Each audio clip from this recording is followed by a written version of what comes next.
আজকে আমি ঘিয়ালাইয়ের কোপ্তা করব, তাই একটু ছাড়িয়ে নিই, নিয়ে এটার মতো ঘষে নেবো।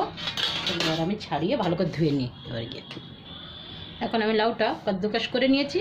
এবার একটু নুন দিয়ে মেখে রেখে দেবো, তাহলে জলটা বেরিয়ে যাবে এক্সট্রা। আর এদিকে আমার ছোলার ডাল ভিজিয়ে দিয়েছি। আজকে তো বেসন নেই, তো ছোলার ডাল বেটে কোপ্তা করব। এটাকে ভালো করে মেখে রেখে দিই একটুখানি, তাহলে জলটা অনেক বেরিয়ে যাবে। কারণ বেসন হলে একটু জল থাকলেও কিছু হয় না, কিন্তু এখন ছোলার ডাল বাটা তো, সেটাতে জল বেশি থাকলেও ভালো লাগবে না, তাহলে বড়াটা করা যাবে না। তো এতে বেশি করে একটু জলটা বেরিয়ে যাবে। নুন দিয়েছি এখন, বেশ অনেকটাই জল বেরোবে। এটা একটু কাত করে রেখে দেবো।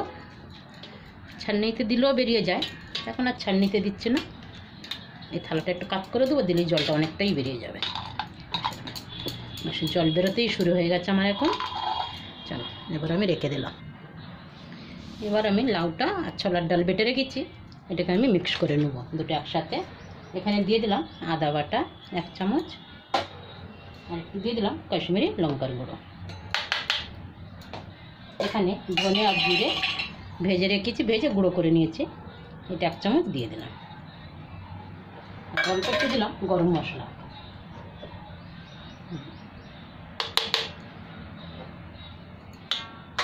এটাকে সবকটা একসাথে মিক্স করব। আমাদের একটু লঙ্কা কম খায় তো ক্যামেরাম্যান, একটু লঙ্কাটা কম দিলাম, কাঁচা লঙ্কা দিলাম না। কাঁচা লঙ্কাটা দিলেও খুব ভালো হয় খেতে। এবার খুব ভালো করে একসাথে মিক্স করে তারপরে বড়াটা বানাবো। এটা খুব ভালো হয়, কিন্তু আমার মা সবসময় ডাল বেটেই বড়া করে। একটু ভালো করে জলটা চিপে নিয়েছি বলে বেশি জল লাগছে না, আরামসে গোল হয়ে যাবে এটা।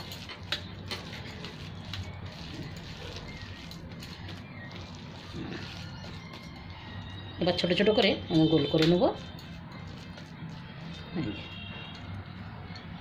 খুব সুন্দর গোল হয়ে গেছে। এরকম সবকটা বানিয়ে নেব আমি। কোপ্তাটা আমার গোল করে নিয়েছি। এবার আমি রেখে দিয়েছি দিকে। পেঁয়াজ একটু চপারে চপ করে নেবো, আর একটা টমেটো মিক্সারে একটু ঘুরে নিই, তারপরে আমি এটা ভাজবো।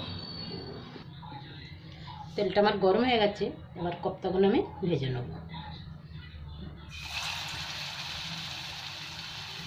এক একটা করে দিয়ে দিলাম। আঁচটাকে কমিয়ে দিলাম গ্যাসে, একটু ভালো করে ভাজা হবে।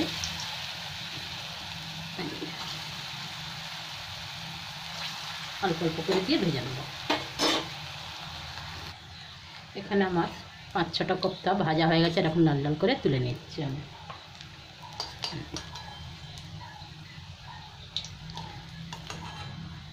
সুন্দর ভাজা হয়েছে, ভেতর পন্তন হয়। একটু গ্যাসটা কমিয়ে দিয়ে ভাজলে তো খুব সুন্দর ভেতর পন্তন করে ভাজা হয়ে যায়। এই দুটো লাস্টে দিয়েছিলাম, এখনও একটু হতে বাকি আছে। এর সাইডে আরও বাকি এগুলো দিয়ে দেবো কোপ্তাগুলো আমি।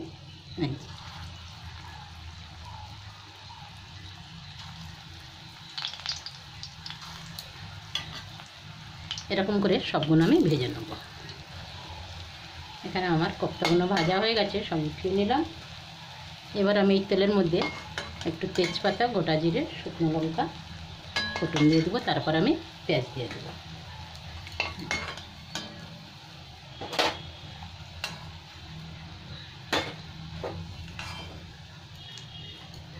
সব উঠিয়ে নিলাম।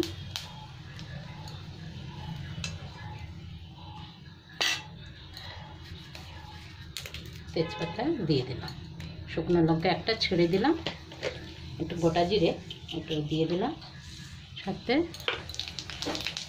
অল্প একটু হিং দিয়ে দেবো আমি। একটুখানি আমি হিং দিলাম। এবার আমি পেঁয়াজ তুলে দিচ্ছি।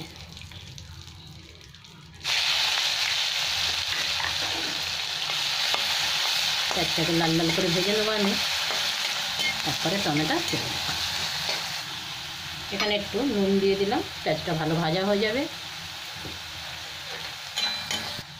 পেঁয়াজ আমার ভাজা হয়ে গেছে, এখানে আদা বাটা 1 চামচ দিয়ে দিলাম আমি।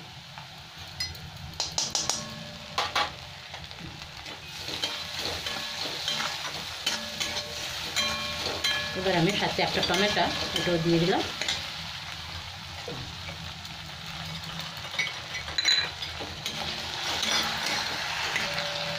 এবার আমি এক এক করে মশলাগুলো সব দিয়ে দিচ্ছি। এটা হচ্ছে আমার লঙ্কার গুঁড়ো, এটা কাশ্মীরি লঙ্কার গুঁড়ো, এটা হচ্ছে হলুদ দিয়ে দিলাম, আর এটা ধনে জিরে পাউডার বড় এক চামচ দিয়ে দিলাম। এর মশলাটাকে ভালো করে ভাজতে থাকবো। এবার তেল ছাড়বে, তারপর আমি গরম জল দেব। এখন এটা 2-3 মিনিট ভালো করে ভেজে নেব। এবার আমি গরম জলটা দিয়ে দিলাম। মশলাটা খুব ভালো ভাজা হয়ে গেছে।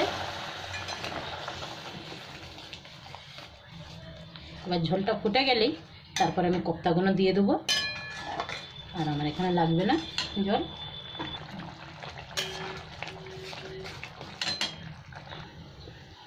ঝোলটা ভালো করে ফুটে গেছে, এবার আমি কোপ্তাগুলো দিয়ে দিলাম।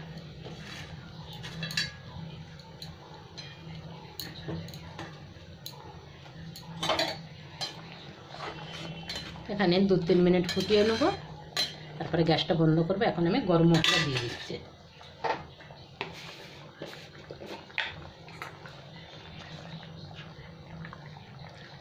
কোপ্তা প্রায় হয়ে গেছে, ঝোল কোপ্তা।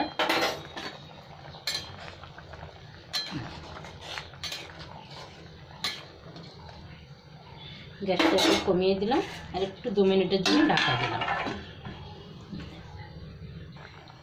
এখানে আমার কোপ্তা হয়ে গেছে, ঝোলটাও টেনে গেছে। এবার আমি গ্যাস বন্ধ করলাম।